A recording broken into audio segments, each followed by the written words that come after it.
Selamat datang Sarjito Muda. Perkenalkan, nama saya Yayi Suryo Prabandari. Saya profesor di Departemen Ilmu Perilaku Kesehatan, Lingkungan, dan Kedokteran Sosial, Fakultas Kedokteran, Kesehatan Masyarakat, dan Keperawatan Universitas Gadjah Mada.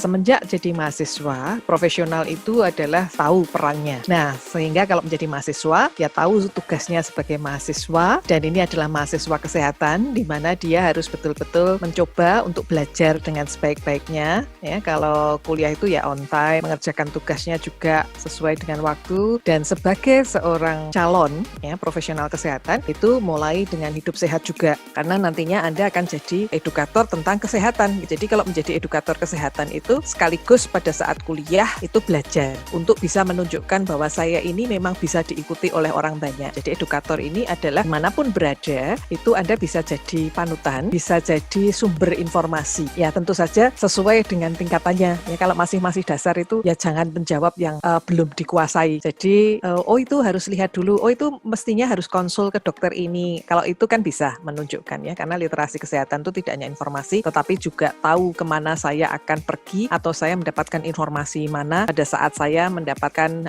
pertanyaan.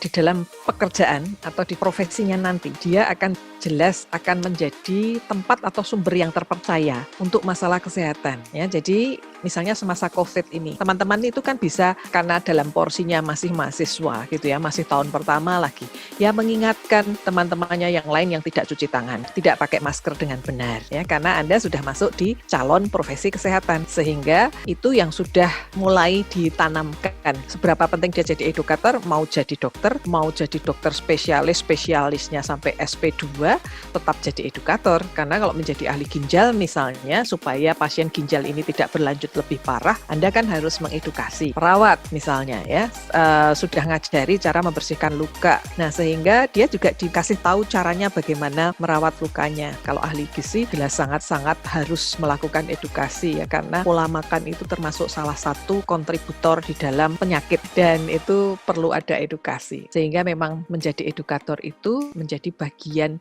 dari profesi.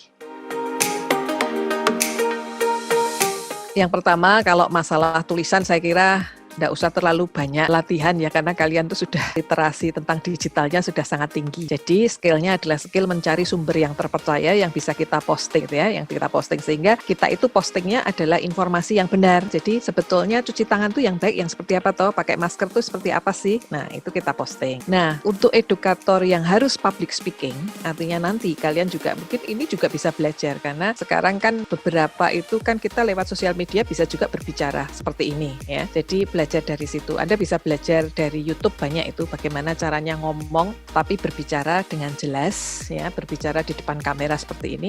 Atau nanti kalau sudah tidak COVID lagi, Anda juga harus bisa belajar untuk berbicara di depan umum gitu ya. Jadi dari edukator itu banyak caranya, verbal, tulis ya. Kemudian nantinya kalau sudah jadi profesi itu ya kita berbicara dengan mass media gitu, jadi dengan wartawan gitu ya. Jadi itu termasuk yang harus dipelajari. Tapi kalau sejak mahasiswa itu, kalau saya menyarankan ya mulai dari Instagram kalian atau status kalian itu isinya adalah pesan kesehatan yang tidak menggurui ya, dengan bahasa kalian gitu ya.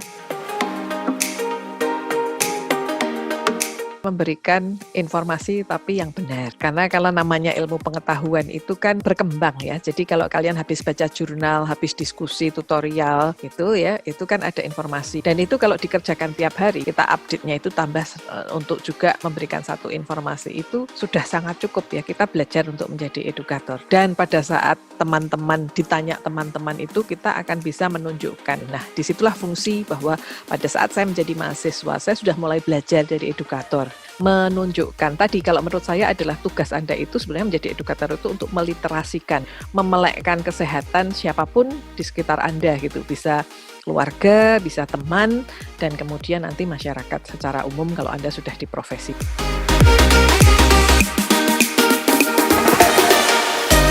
Jadi adult learning itu sifatnya adalah lebih memberikan kebebasan pada mahasiswa, dan ini sebetulnya sangat sesuai dengan Mas Menteri ya, Merdeka Belajar. Kalian tuh mau belajar banyak apa mau belajar sedikit gitu ya, ini kita berikan. Jadi adult learning itu tidak hanya untuk konten, tetapi kita berusaha supaya mahasiswa itu juga belajar untuk kehidupan yang sebenarnya, bahwa dalam penyelesaian kasus kalian harus teamwork ya, jadi harus bersama-sama dengan orang lain. Harus juga mampu untuk mencari informasi sendiri dulu. Jadi itu adalah sebetulnya kebebasan yang diberikan di dalam adult learning. Jadi kita menganggap bahwa mahasiswa itu bukan objek tetapi subjek, dan dia diberikan kebebasan untuk bagaimana caranya untuk mendapatkan bahan-bahan pembelajarannya sekaligus mencapai tujuan belajarnya.